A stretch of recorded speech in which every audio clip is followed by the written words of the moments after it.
It's not a problem. Well, listen, I'm going to hit the record button here so that those that can't make it live could find it later. So again, welcome folks to the ongoing series we have of Navigating the Storm, how to not just survive, but thrive in this interesting time that we find ourselves in human history. And so what we've done on Tuesdays and Thursdays, we're here every weekday at 1:30 Eastern, Monday to Friday. But on Tuesdays and Thursdays, we started this week bringing on people that we know to be influencers and thought leaders in the world, and particularly in the world of chiropractic.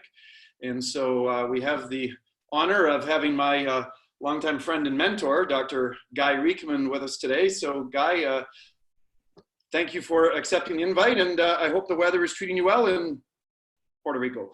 You know what, the weather here changes from day to day, from 82 to 81 degrees. So, you know, I see people with scarves and, you know, heavy shirts on. I'm just going, I don't have any of those anymore. So, God bless you.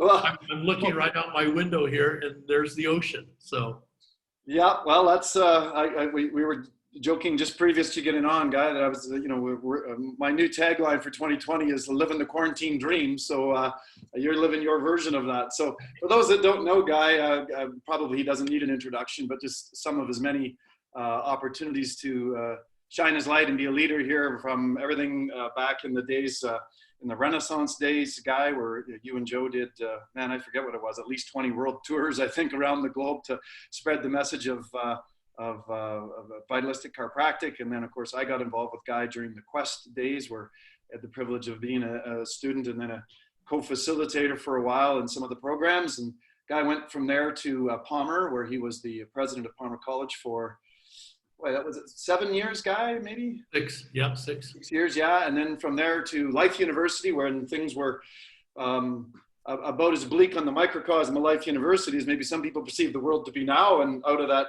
those ashes came the phoenix it is. And Guy went on to become, from president to chancellor emeritus, I think is now your official title, Guy, is that correct? It is. Which I believe gives you the opportunity to do some other things, which we may get a chance to chat about. But again, thanks for taking the time. And really what we'd love to start the conversation off with, Guy, is just you know, just a little bit on the personal side from your world and circle of influence, you know, what you're seeing, how you're not just surviving, but thriving through this history. What's going on in your world? Yeah, you know, I think you're exactly right, Tom. The chiropractors, and I've been talking to hundreds of them, including some practices where there's over 100 offices inside, you know, a single organization.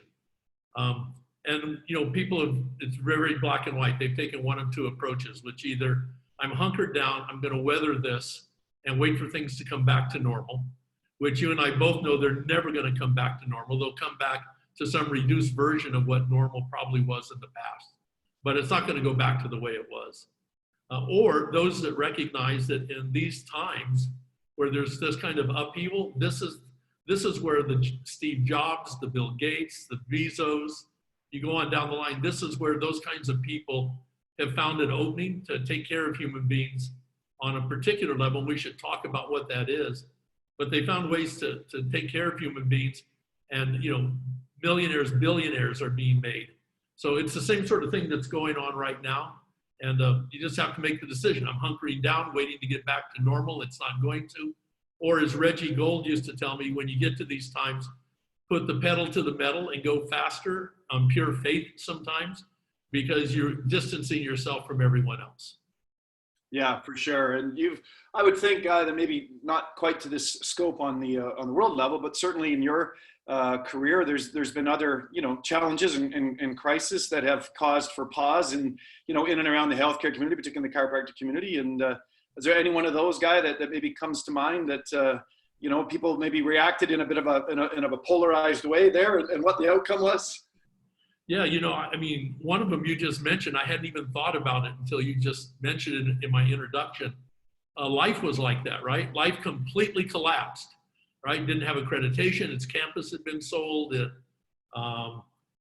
was past its last breath, right?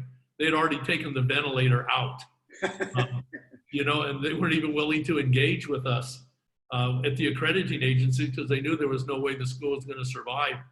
And, you know, I remember one person when we got our accreditation back came up to me and said, can we coast now for a while? You know what? Because he thought we were just trying to get back to where we were. And, you know, we never intended to restore Life University to what it was. We intended to build a new Life University from scratch, which we did, right? So I think that's a perfect example, right, on a really pragmatic level. On the bigger level today, I think that I just wrote an article. Actually, it was a middle of the night frustration piece that I had no intention of publishing, but I think I'm going to now.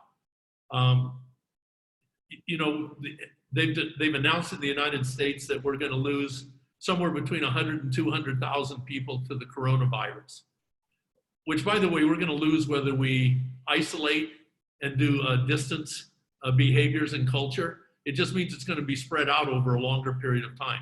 You either have a weakened immune system and you're going to get it sooner or later, or you don't, right?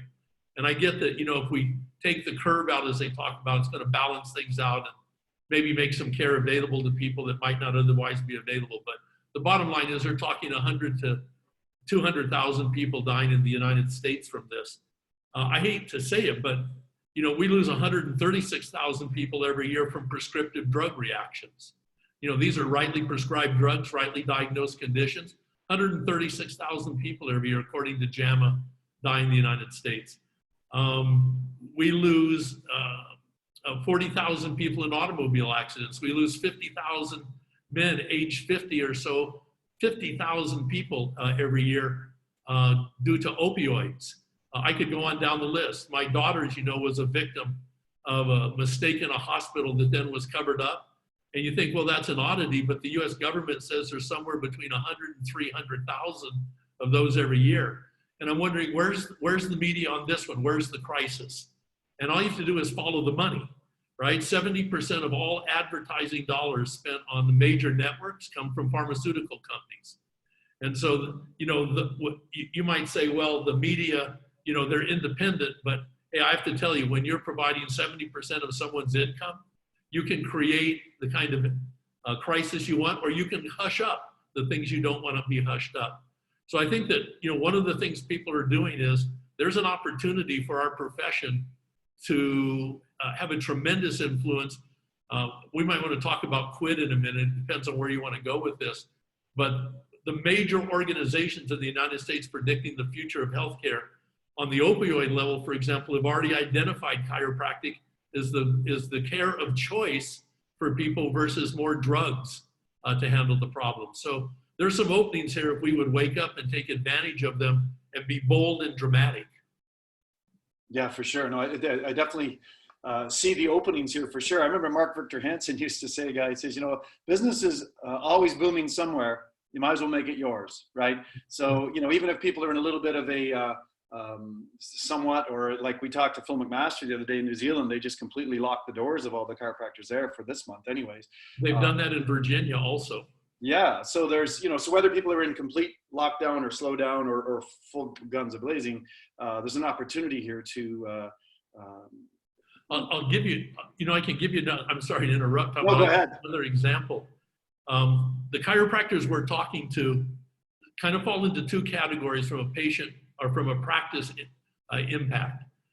Those that have built their practices on short-term, acute care only, you know, neck and back pain, PI, that kind of thing. Not that we shouldn't have those and they shouldn't be under care, and that chiropractic isn't the best care for that, but there are practices that have built their whole practice based on that kind of short-term care, which, as you know, as everyone knows, requires high volumes of new patients, et cetera, to keep it going. Then there's the practice that you and I have worked on for years, for decades, which are practices that are based on education, philosophy, wellness, immune system, neurology, and you know, those come out of a philosophical belief that there's more to healthcare than just getting rid of a symptom or disease. And so they're based highly on relationships in the practice. So you have these two practices, one that are built on the insurance industry, short-term care, high need for new patients, and these practices built on a bigger vision for chiropractic and relationships. Those practices are only down about 30% across the board, even in all of this going on. The other practices are in disaster, the short-term ones, but the ones built on relationships, for reasons I sort of hit me last night, we can come back to it later, are down about 30%. But what they're all suffering is new patients, right? The new patient isn't being bold enough to come out and find a chiropractor, get under care in most cases. And so it's caused is some real innovation. I'm working with a doctor in Atlanta, for example. What he's done is now he's put together a series of Zoom meetings. He's doing 25 patients at a time. And they invite, not to their house, but they invite other people to join in that are friends of theirs. And there are topics like, now you cannot, as a mom, you cannot afford to get sick right now. Another one is, this is an immune system crisis. And your children have immune systems that are not as fully developed, and you need to find ways to enhance your children's immune systems. And so he's got these topics that relate to people, and he's doing them. And what he's doing, he's building up a backlog of people that as soon as this crisis are over, are going to come flowing into his office. So while he might be down 30% now, he's actually building his practice of the future. The day this ends, or it won't end on a day, but the day we come out of this, he'll be ready to rock and roll. So it's those kinds of, in the moment, looking for innovations that didn't exist before or no one thought about before that's making a difference. Yeah, for sure it is, Guy. We talked about that several times on this thing. So let's talk about the future, Guy, because, again, those people that are a little bit stuck in the present and are hunkering down, so to speak, which is, again, that's their choice. And if it supports their values and beliefs, I far be it from me to criticize them, but let's go look to the future, Guy, because one of the things I've long appreciated about you is your ability to, look to the future and be that vision, which in my estimation was one of the main reasons why Life University came out of the ashes, which I've long appreciated and communicated that to you. So let's talk a bit about the future, Guy. What does the future look like for healthcare, and particularly this profession? What's your crystal ball gazing? Yeah, a bunch of things. Let me do a metaphor, for example. Let me talk about education for a moment, right? So, which is critical to no matter what happens, our educational systems in chiropractic, they either support, the kind of vision we're talking about, or they don't. So they got to come into play. But here, for example, we actually started developing this, a couple guys and I, 2 years ago.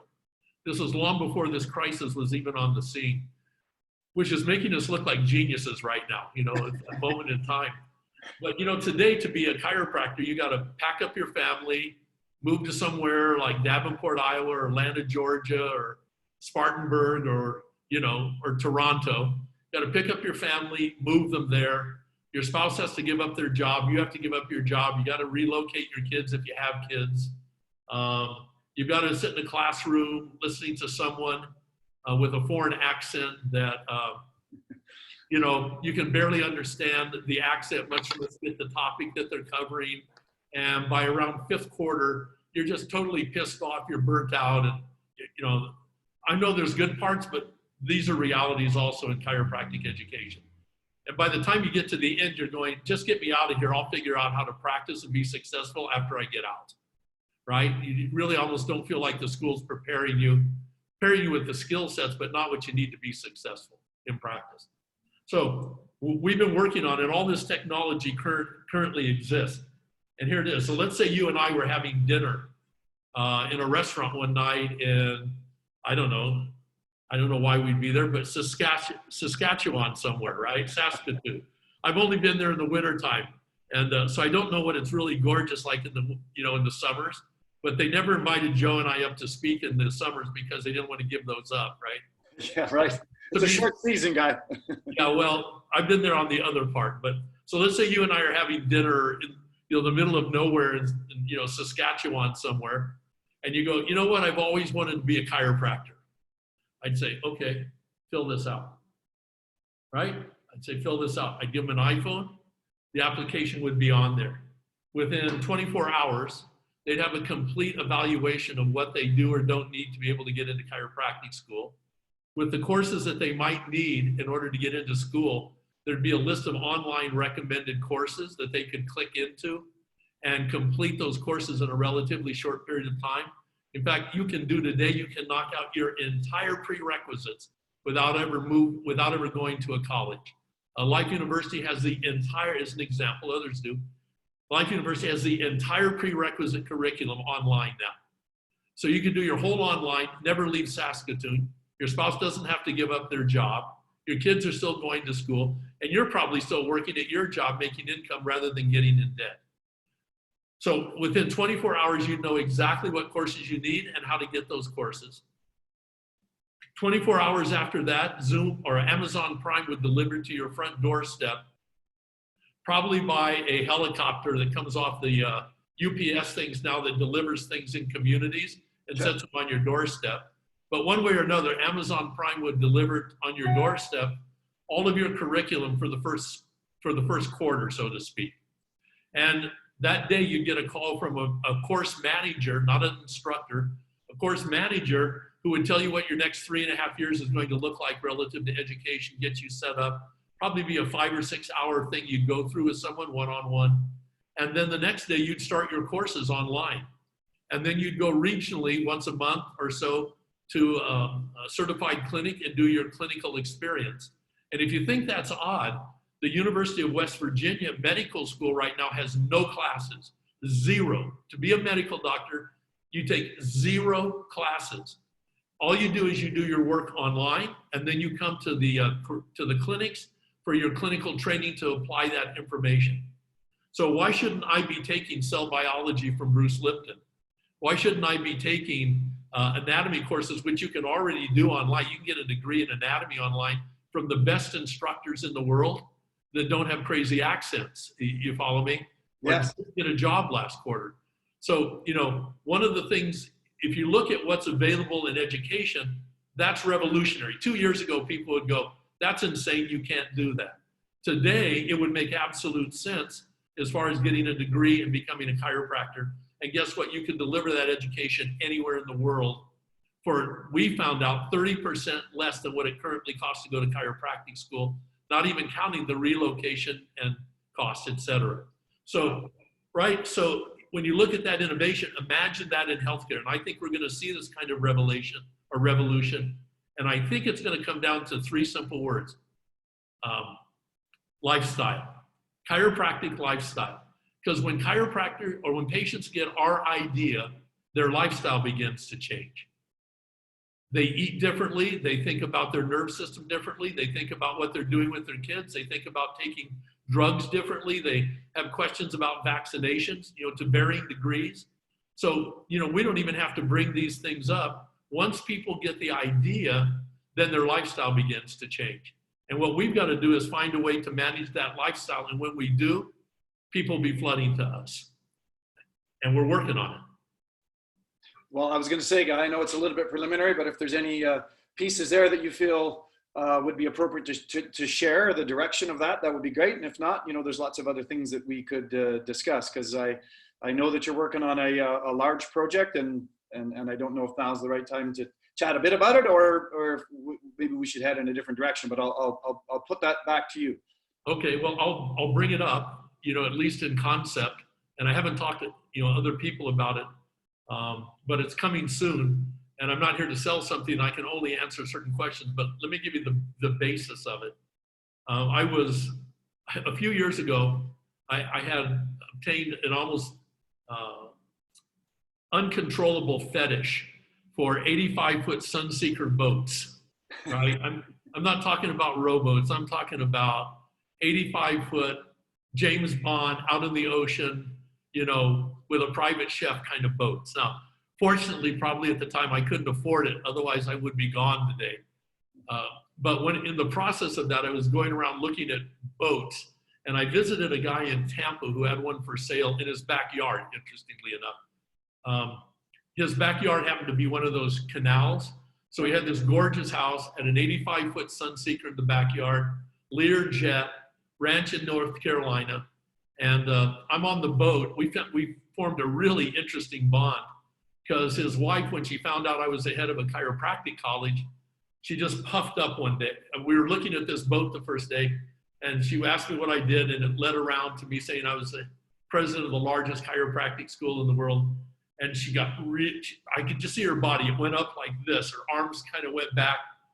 And she said, we raised all of our 6 children on once-a-week chiropractic care. I know, right? Awesome, right? Yeah, and then she got even more puffy, right? She got like really in my face. And she goes, our chiropractor is upper cervical. which, you know, if you're going to an upper cervical chiropractor once a week with your 6 kids, you probably have a pretty good idea of what chiropractic is. I said, well, I practice that way. So we had a bond, right? Right. So one day I asked Bob, the guy who owned this boat and everything, I said, Bob, I don't mean to pry, but what do you do? And he said, I'm the Krispy Kreme donut guy. And I started putting 2 to 2 together. I thought, you sucker. You're 3 months every year out in the middle of the Caribbean, you know, going from Tortola to the BVI's to St. Thomas, enjoying your family, pulling up lobster and cooking them at night underneath the stars. And all the time you're doing that, you're making money selling donuts, but you don't have to be there. And I got to thinking about chiropractic. This was 3 years ago. I thought, the only way a chiropractor makes money is standing over a table delivering thrusts. Largely true, right? You're not there, you're not making money. I know this crisis has stimulated a whole bunch of telemedicine stuff for the profession. I think it's fine. It's not the real answer. It's kind of a Band-Aid on things at this particular point. Agreed. But I started thinking that day, the thing that we have to sell to patients is more than just our time in our hands on an adjusting table. It's our knowledge base. It's what we talked about before. It's how people begin to restructure their whole lifestyle if they had any support based on our notion. And so the question became, how can we monetize knowledge?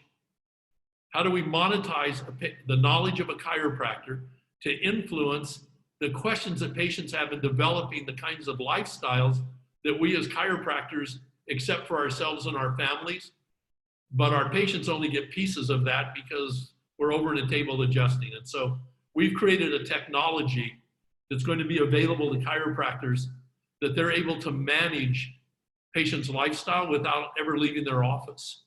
Along with their care, it's in conjunction with their care. It's not independent of their care. And it looks like it's going to be the biggest thing, certainly in chiropractic since videos and Renaissance, you know, in 1977. But we've even begun to have insurance companies and medical groups contact us interested because, you know, take a diabetic, for example. We know that if, you know, we look at the coronavirus and 100,000 to 200,000 people in the United States dying every year. In the United States, 1.2 million people die every year from diabetes. 1.2 million people from diabetes every single year. It makes the coronavirus thing look like kids play. And yet we know that a simple lifestyle change of walking for 30 minutes every day, you don't have to go to a gym, just walk for 30 minutes every day, add fishy oils, you know, fatty fish foods to your diet, and leafy vegetables. If you did those 3 things, we would eliminate 80 to 90%, they say, of all the diabetes in the United States. And so, you know, the question is, you know, people are asking, how can I manage patients in these kinds of situations? And do they have to be in my office and over a table? I'll recommend something that people online want to go look at this. Medicine's already figured a lot of this out.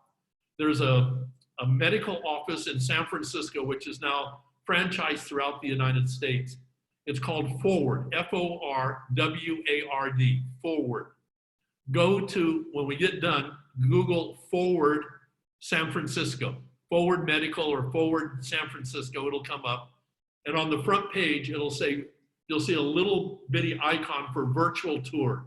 Hit that, it's about a 7 to 8 minute tour of somebody walking you through the experience in this medical office. There's no reception room because there's no waiting. There's no staff to have to take care of them because there's no staff that are assigned to that kind of a responsibility. When patients come in, they can come in once a month. They can come in every day if they want to. It's set up as preventive medicine, so it's set up as a club. I think it has 4 different tiers of membership that allows you different services at each tier of membership. But watch it and look at the use of technology that they have in this office.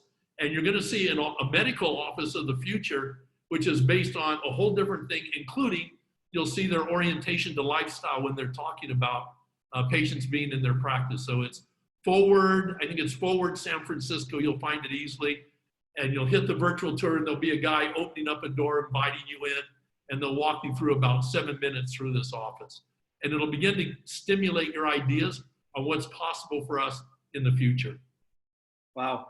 And one of the things that you and I, in lots of private conversations that I've advocated for years, is to find other revenue streams for docs, because there are certainly there's a lot of, in my experience, a lot of polarization in the profession, where there's people that are really doing robustly well on the financial front, and there's a lot that aren't, and there's lots of reasons for that. And you mentioned one of them, which is the style of practice and so on, that commonly leads towards one degree or the other, or there's always exceptions. But so I was often looking for a way to bring a philosophically congruent tool. And in some of our private conversations, this is one of the things I love about this idea you have, is it's a way to also, I think, move in the direction of solving something with some of these regulatory bodies that don't see chiropractors as anything more than whatever they see them at, certainly not as essential services. I think that elevating the culture's view of chiropractors and are a massive knowledge base, right? I remember when I got into practice 37 years ago, and having a conversation in my little tiny hometown of 1,000 people with a local person. They said, "Oh, well, that's so nice. I was little Tommy that went away and did good, And they said, "Well, that's so nice. Did you go to community college? Was that a year-long program to become a chiropractor?" I mean, they just had no frame of reference. And Right. I think that helping the culture really appreciate what we do, that is more than just being over the tables guy, is something that I've advocated for years, and something I think this project is going to move the needle towards in our private conversations. Well, I mean, even the medical communities and insurance companies are recognizing it. They just put in 6 new CPT codes in the insurance protocols for what they call RPM, remote patient monitoring. And I have an article. There's a hospital in Chicago, not an unusual one. They were just using it as an example. 54% of the patients in the hospital, or that have been in the hospital, are now their health is being monitored by remote patient monitoring. 54% of patients. So again, this is a curve that's already started, and we've got to figure out, how we want to play inside of it. Yeah, for sure. So there'll certainly folks will be, as the months go by, there'll be more to follow on the project that Guy's been working on. And Guy, just to give people context, and I know one of the many things I admire about you is your humility, but just to give people some context, because I think the vast majority of people in this call probably weren't in practice in the 70s. But They were too young. They were too young. They were probably just a twinkle in mom and dad's eye. Right. But just to talk, Guy, about the Renaissance time with the advent of you and Joe bringing out the first, I believe it was 3, Joe, the first series was 3 videos on VHS, and it was the first sort of structured educational in that sort of format, in the film format, right? And I remember you telling me that a lot of the docs wanted to buy this stuff, but you had to also pack a VCR with the tapes, because they didn't even have VCRs in their offices, right? Yeah, in their homes. In 1977, only 10% of American households had a VCR in it. Wow. And we didn't just produce tapes on VHS. We didn't know, no one knew at the time whether VHS or Beta was going to win that war. Yeah. Right? So we were producing tapes on both. And we did these productions at the Osmond Studios in Provo, Utah. They were Hollywood productions. It was Star Wars time, so they had that kind of a flavor. But they were the first educational programs ever produced on video, the very first ones ever for any healthcare profession. So it was really revolutionary at the time.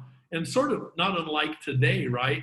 In those days, you had to rely on the doctor going in and being able to deliver an effective report and healthcare class and all of that kind of stuff. And most doctors either couldn't or didn't want to do it, right? To put the time in, weren't those kind of communicators. So this was a technology we developed at the time that, like this, didn't even exist for all intents and purposes in 1977.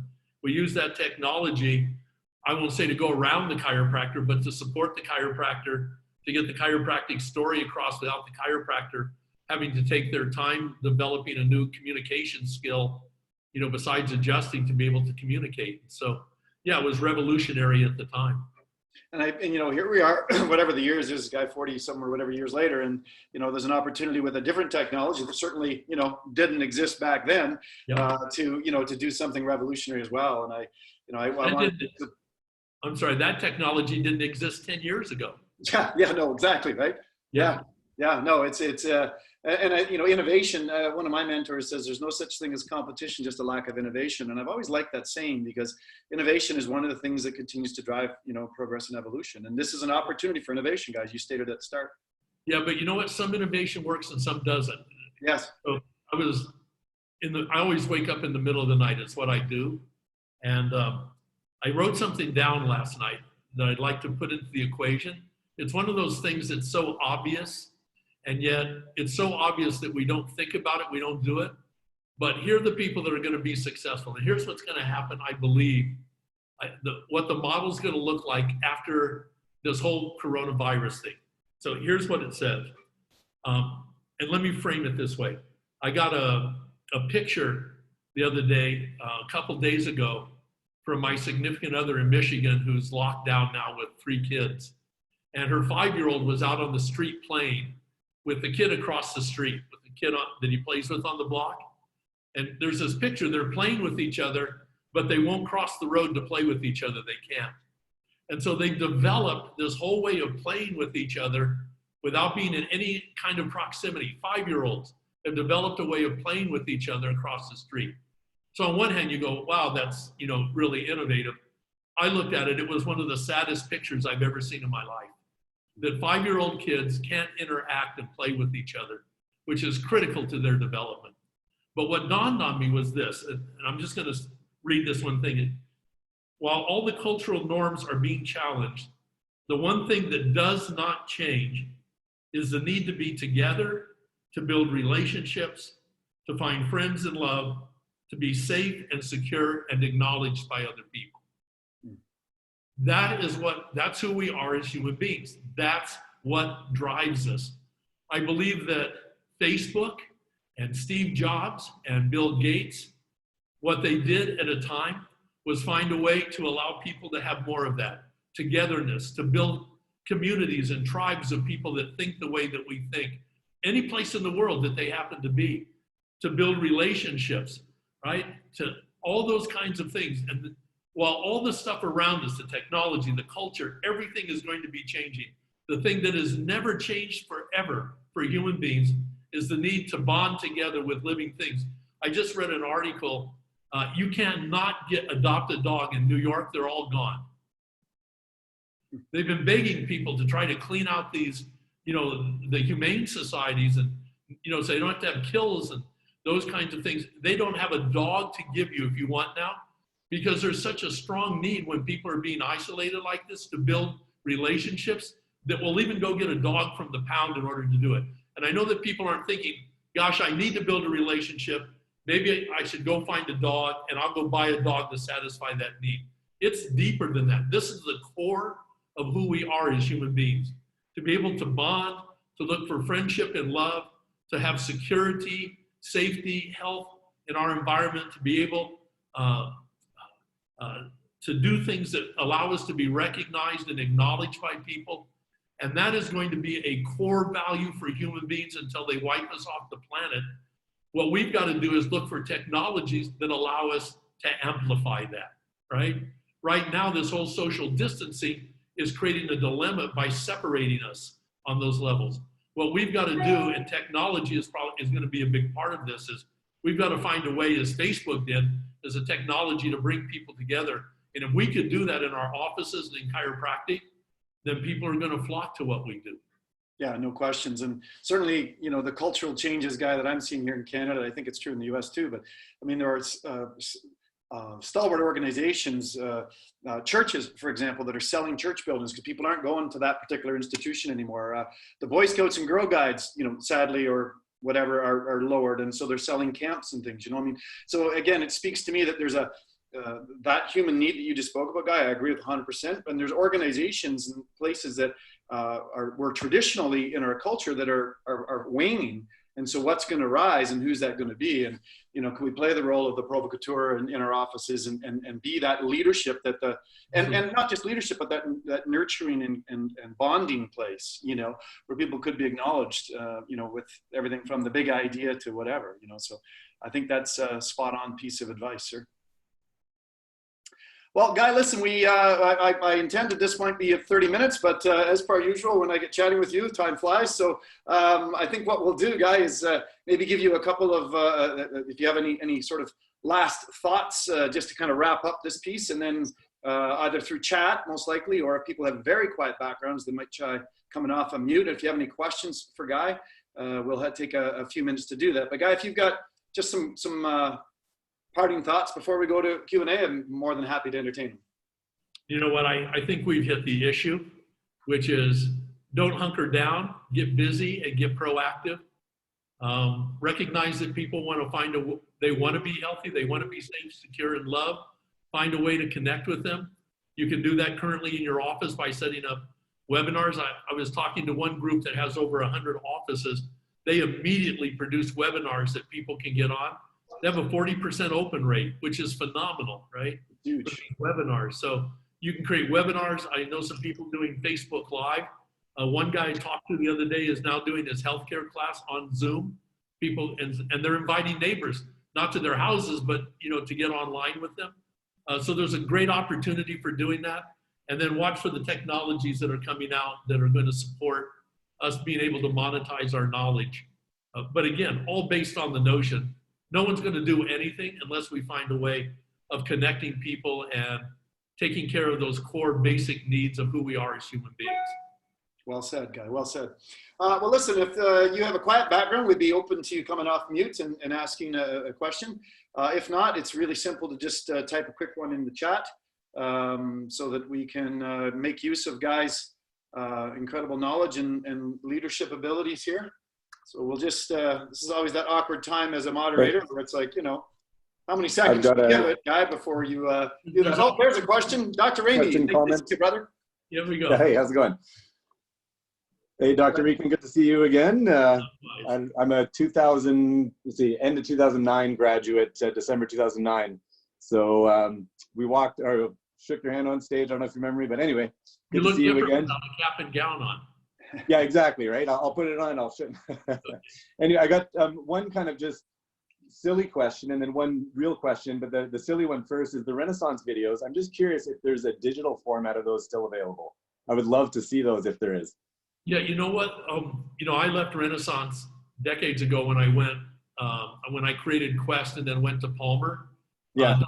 Felicia, before he passed away, trained up 2 guys that are still running the Renaissance program. I would check with them.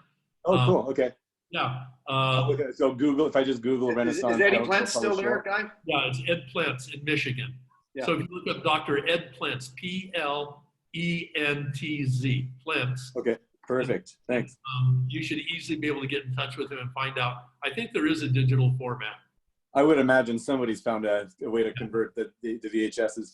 My other question is, and I think you kind of answered it, but I just want to get a little bit more clarity. In places like I'm in British Columbia, where our board has been really just on a rampage the last couple of years, just really restricting our ability to market and talk about anything that's not related to neck pain, back pain, and basically musculoskeletal.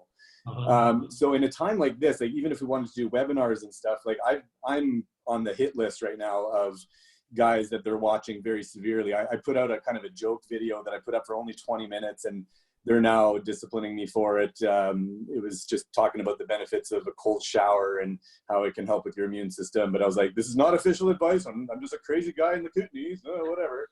But they are like trying to tear a strip out of me now and whatever.